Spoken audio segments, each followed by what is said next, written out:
என்னோட பேர் வளர்மதி. நான் ஆலங்குளம் விமன்ஸ் கார்மெண்ட்ஸ் மேனுஃபேக்சரிங் அசோசியேஷனோட பிரசிடெண்ட்டாக இருக்கிறேன். இதில் 25 மெம்பர்ஸ் இருக்கிறாங்க. எல்லாருமே தையல் தொழில் செய்கிற பெண்கள் இதில் மெம்பர்ஸாக இருக்காங்க.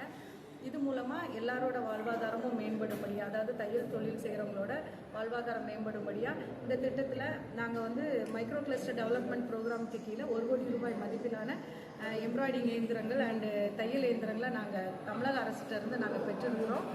இதுக்கு காரணமாக மாவட்ட தொழில் மையம், தென்காசி மாவட்ட தொழில் மையம் மற்றும் மாவட்ட ஆட்சியர், எம்எஸ்எம்இ தமிழ்நாடு எம்எஸ்எம்இ துறை, இது எல்லாமே வழிகாட்டுதலோட இந்த காரியத்தை நாங்கள் பெற்றிருக்கோம். இது மூலமாக எங்கள் பகுதியில் இருக்கிற பீடு சுத்துற பெண்களுக்கு இன்னொரு நல்ல ஒரு வாய்ப்பு, ஒரு மாற்று தொழிலாக இந்த தையலை இன்னும் வளப்படுத்துறதுக்கும் மேம்படுத்துறதுக்கும், ஒரு மரியாதையான நல்ல ஒரு தொழிலை செய்கிறதுக்கும் அவங்களுக்கு நல்ல ஒரு வாய்ப்பு இதை வழங்கி கொடுத்த தமிழக முதலமைச்சர், மாண்புமிகு முதலமைச்சர் அவர்களுக்கு என்னோட நன்றியை நான் தெரிவிக்கிறேன்.